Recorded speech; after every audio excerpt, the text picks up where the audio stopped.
Salut à tous, joyeux Halloween, et aujourd'hui on se retrouve pour une nouvelle creepypasta. Je l'avais fait l'année dernière et on le refait cette année. Donc cette fois-ci c'est une creepypasta qui se passe dans le parc Disneyland, mais ça se passe pas seulement dans le parc Disneyland, ça se passe sur toute l'entreprise. Enfin, vous allez bien voir en écoutant l'histoire, et donc du coup prenez votre popcorn et votre déguisement d'Halloween parce que c'est parti.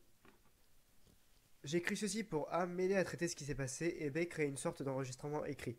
Je suis un employé de Disneyland depuis 5 ans, j'ai commencé à gérer un stand de concession, je suis passé à opérateur de manège, puis à des opérations de villégiature. Pendant tout ce temps, je préparais un diplôme en psychologie avec l'intention de devenir psychiatre un jour. Après avoir obtenu mon diplôme, j'ai continué à travailler à Disneyland pendant que je postulais à l'école supérieure. À ma grande surprise, Disney m'a proposé un emploi, quelque chose qui me permettrait de travailler dans mon domaine, en quelque sorte, et de rester dans le parc. Titre du poste, assistant santé mentale. Je suis dans ce rôle depuis exactement une semaine. Première semaine, pire semaine, semaine dernière. Je n'ai pas encore été viré, mais disons simplement que j'attends un appel. Permettez-moi de reculer un peu. Les décès à Disneyland sont rarement signalés, grâce à l'équipe de relations publiques sophistiquée d'une entreprise à plus de 168 milliards de dollars. Les suicides, n'importe où, sont également rarement signalés. Cela ne devrait surprendre personne. Alors, que pensez-vous qu'il se passe quand il y a un suicide dans un parc Disney? Cela n'arrive pas. Pas au monde extérieur en tout cas. Les familles des victimes, des passants innocents ou toute autre personne touchée par des suicides à l'intérieur du parc repartent généralement avec de généreuses offres en espèces et d'épais accords de non-divulgation. Une communauté en ligne inquiétante s'est développée au cours de la dernière année, un groupe qui encourage tellement à se suicider à Disneyland. C'est ce que l'on appelle le Disneyland Suicide Pact, ou DSP pour faire court. Leur objectif déclaré est de servir de métaphore pour éclairer le contraste frappant entre l'endroit le plus heureux sur Terre et l'horreur et l'obscurité totale du suicide. Une métaphore selon laquelle les gens qui sont heureux à l'extérieur peuvent être morts à l'intérieur. Pour certains, un rappel au moment où ils étaient heureux pour la dernière fois. Je pense que leur réel objectif est de terroriser les innocents, de pervertir à jamais les souvenirs d'enfance heureux et de la poignée de personnes qui voient les conséquences d'un suicide avant que le personnel ne nettoie. Les suicides sont devenus plus fréquents ces derniers mois, ce qui a conduit Disney à créer le rôle d'assistant en santé mentale. Ils m'ont dit que j'étais le candidat idéal. Quelqu'un d'assez jeune et branché pour parler le langage internet de la communauté DSP. Quelqu'un qui connaît bien le parc lui-même et quelqu'un avec une formation en psychologie, aussi maigre soit-elle. Dans les 2 semaines précédant mon offre d'emploi, 4 suicides se sont produits dans le parc.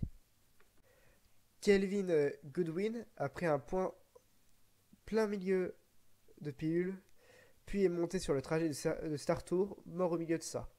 Clifton Edge a fait semblant de boucler sa ceinture de sécurité lors de la tour de la Terreur Garden des Galaxies, s'est frayé un chemin hors de l'ascenseur, près du sommet et a sauté à 200 pieds de la cage d'ascenseur, mourant instantanément en frappant le haut de la cabine d'ascenseur ascendante. Patrick Barilli est descendu d'un bateau de pirates des Caraïbes et s'est caché dans la scène du repère des pirates. Il s'est tranché la gorge et a saigné. Il n'a été retrouvé que le lendemain matin. Jenny Davis a passé une nuit dans le château de princesse très convoité seulement pour sauter à sa mort en plein milieu de la nuit. Et je parie que vous n'en avez pas entendu parler. Ils ne sont pas dans l'actualité, ils ne sont pas sur la page Wikipédia liste des incidents du parc Disneyland, ils ne sont pas sur YouTube, ils ne sont nulle part. C'est le pouvoir du Disney PR au travail. J'aimerais penser que Disney veut que la tendance s'arrête par bonté de cœur, mais soyons réalistes. Tout est question de résultat. Si les clients, témoins ou les familles des victimes parlent trop, malgré les accords de confidentialité et les règlements en espèces, cela peut avoir un effet durable sur les visites du parc. Une entreprise de 168 milliards de dollars peut faire taire beaucoup de gens, mais combien? Au cours de mes premiers jours de travail, j'ai généré un faux personnage en ligne pour Dave Karat, un nom auquel j'ai pensé en passant devant un Wendy's fondé par Dave Thomas, puis en regardant ma tasse de café couvercle imprimé avec Karat. La création de comptes sur Facebook et quelques autres. Une fois que c'était suffisamment crédible, j'ai postulé pour la communauté en ligne du Disneyland Suicide Pack, appelée à juste titre les Mousquetiers. J'ai été accepté un jour plus tard. Juste pour être clair, vous n'avez pas à le faire, le pacte de suicide pour rejoindre les Mousquelarmes.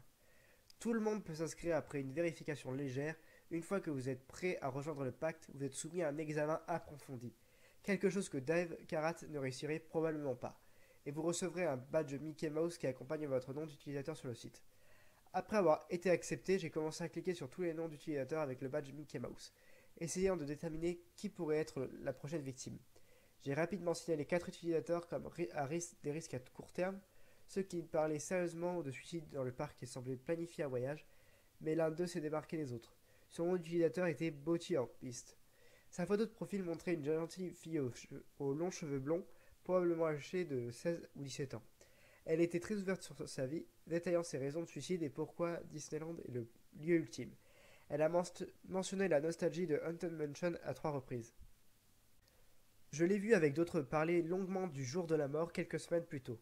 Après un peu plus d'enquête, j'ai découvert que le jour de la mort faisait référence au 15 décembre, le jour de la mort de Walt Disney.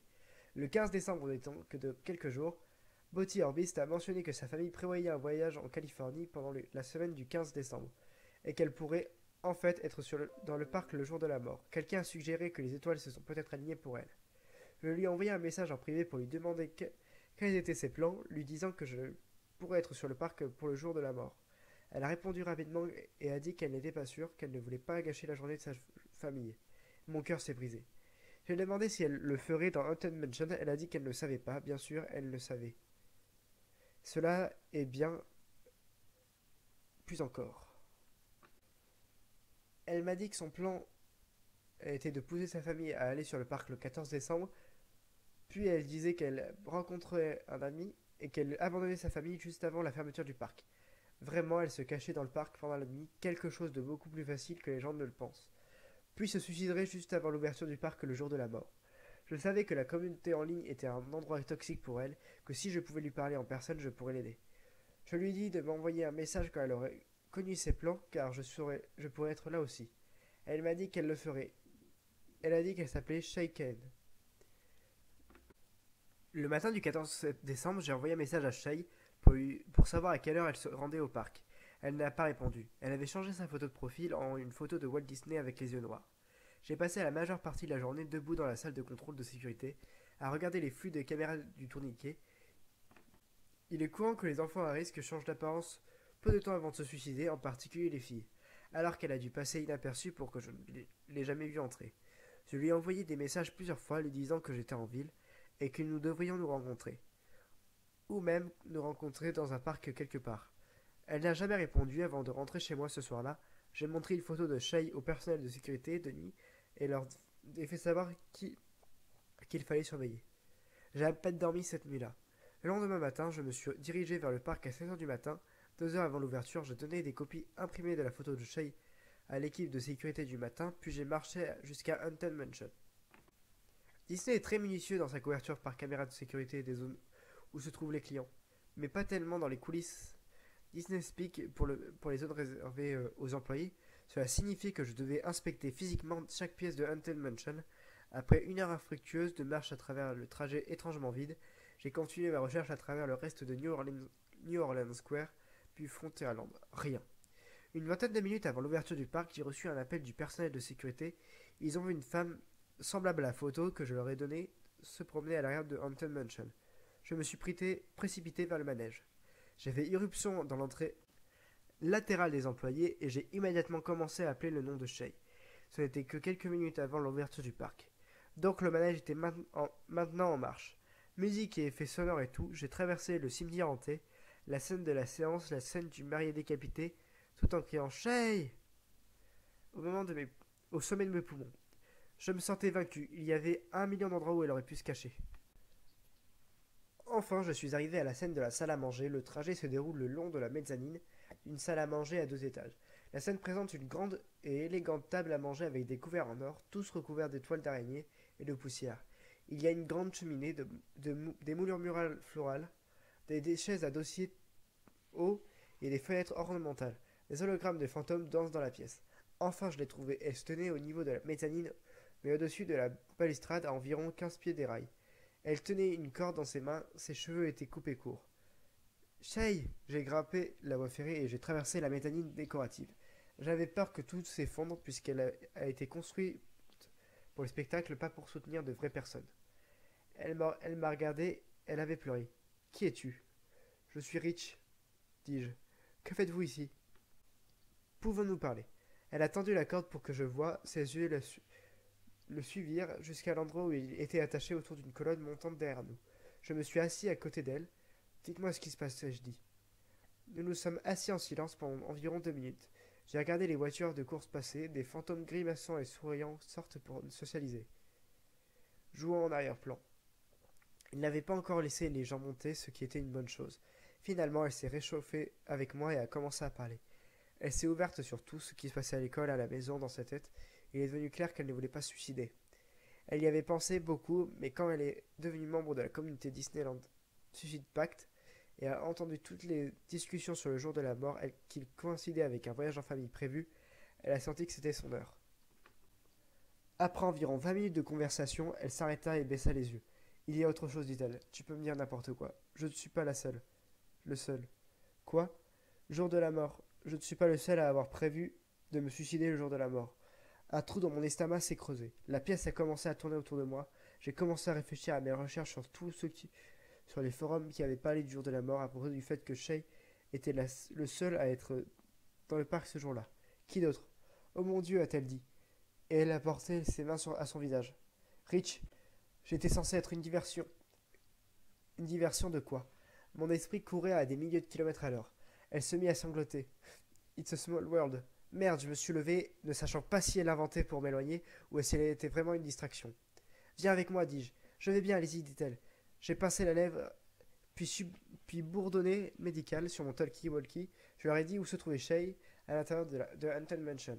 Il l'attendait déjà dehors. Je leur ai aussi dit d'envoyer une équipe à It's a Small World, que nous pourrions avoir une situation là-bas. J'ai escaladé la balustrade et couru à travers le manège jusqu'à l'entrée principale, où des hordes de gens impatients attendaient que le manège ouvre. J'ai couru devant eux, déclenchant une chaîne de chuchotements parmi la foule. Qu'est-ce qu'il fait? Qui est ce type? Avez-vous vu son visage? J'ai appelé les opérations de covoiturage et leur ai dit de fermer It's a Small World, que nous pourrions avoir une tentative de suicide, potentiellement multiple. Ils ont dit qu'ils n'avaient pas encore ouvert de toute façon en raison d'un problème mécanique, mais qu'ils le garderaient fermé jusqu'à ce que la situation soit résolue. Le parc n'était ouvert que depuis quelques minutes et il grouillait déjà de monde. J'ai commencé à courir à travers le parc quand j'ai reçu un appel. Small World n'a pas reçu mon ordre d'arrêt à temps. Le manège a ouvert quelques minutes après notre appel. Merde, qu'est-ce qui se passe? Tu ferais mieux d'aller là-bas. J'ai continué à courir et j'ai rapidement été rejoint par des équipes médicales en veste jaune, courant également vers le manège. L'une des ambulances du parc est passée et des invités abasourdis sautant hors du chemin alors que je me rapprochais de l'entrée du manège. La véritable horreur a commencé. Les gens, hommes, femmes, enfants, pleuraient beaucoup hystériquement.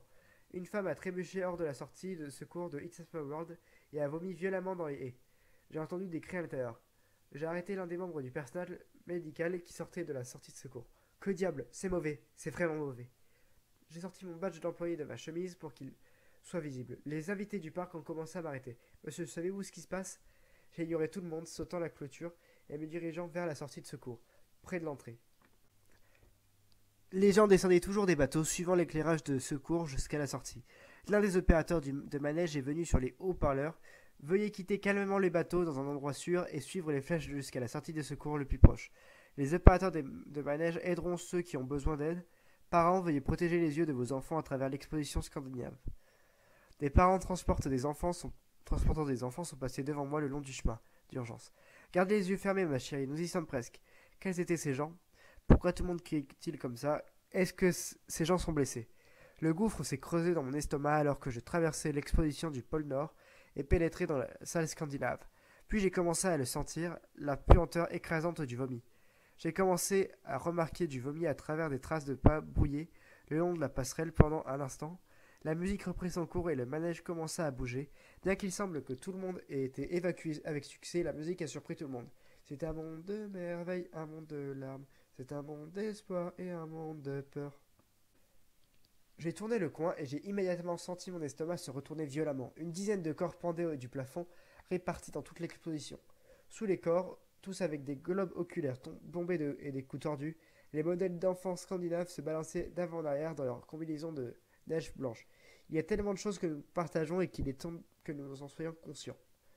Le personnel médical s'est précipité, essayant désespérément d'atteindre les corps, se balançant doucement à environ 10 pieds du sol. Nous devons atteindre le plafond, au plafond, allez. Je ne pouvais plus supporter la vue, la pression sur mon visage s'est intensifiée, jusqu'à ce que les larmes commencent à couler sur mon visage. Larmes chaudes, larmes de la mort, de la perte, de l'échec. Des larmes des centaines d'amis et de membres de la famille qui seraient touchés par ces suicides. Je suis remonté par la sortie de secours à travers l'exposition du pôle Nord, et dans la lumière du soleil, j'ai attrapé une bouffée de vomi, et j'ai senti le barattage dans mon estomac reprendre. Je me suis caché derrière l'une des haies et j'ai vomi. Est-ce que vous allez bien, monsieur? L'un des invités faisant la queue a demandé. Je l'ai regardé. Va trouver un autre manège. J'ai téléphoné au cabinet médical pour leur demander s'ils savaient si Shay était sorti sain et sauf de Hampton Mansion. J'ai commencé à marcher dans cette direction en attendant d'avoir une réponse. Finalement, ils sont revenus. Shay semble être parti. J'étais choqué, comme s'ils l'avaient laissé partir. Non, elle est revenue au cabinet médical puis s'est éclipsée avant d'être évaluée. J'ai commencé à courir vers le cabinet médical près de l'avant du parc. Plus je me rapprochais des portes d'entrée, plus c'était chaotique. Des foules de familles couraient vers les sorties, les lignes du service clients étaient bondées de 50 personnes, des invités exigeant des remboursements, imaginais-je. Disney est doué pour couvrir les incidents de manière isolée. Mais lorsque 10 personnes se suicident dans l'un des manèges les plus fréquentés de l'ouverture, il est difficile de s'en remettre. Le cabinet médical était presque vide puisque les victimes de suicide avaient toutes été transportées en ambulance vers divers hôpitaux de la région d'Anaheim. Je pris une profonde inspiration et regardai autour de moi, si étrangement vide, donc vide de vie. Je suis sorti par la porte arrière du cabinet médical et j'ai regardé autour de moi. Je me suis demandé si le pandémonium s'était propagé à tout le parc ou seulement à ceux qui avaient vu les ambulances et le personnel médical courir. Et ceux qui ont vu les conséquences directes des suicides, bien sûr.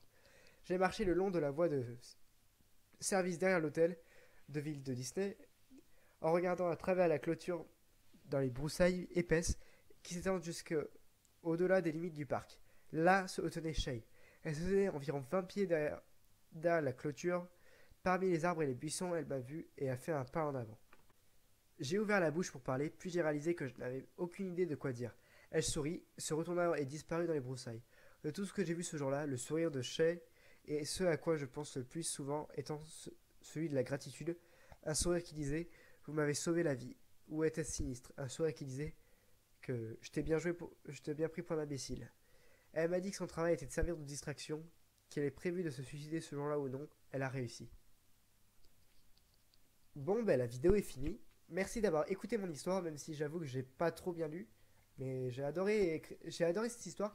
Je trouvais qu'elle était plus intéressante que celle de l'année dernière parce qu'il y avait une dimension reliée Internet qui est vraiment très propre à nos jours, à notre société actuelle. Donc vraiment, je sais pas si cette société existe. Alors il faut savoir que cette histoire vient de Derek Walker sur Reddit. Donc voilà. Donc on se retrouve très bientôt pour une nouvelle vidéo. Et sur ce, joyeux Halloween!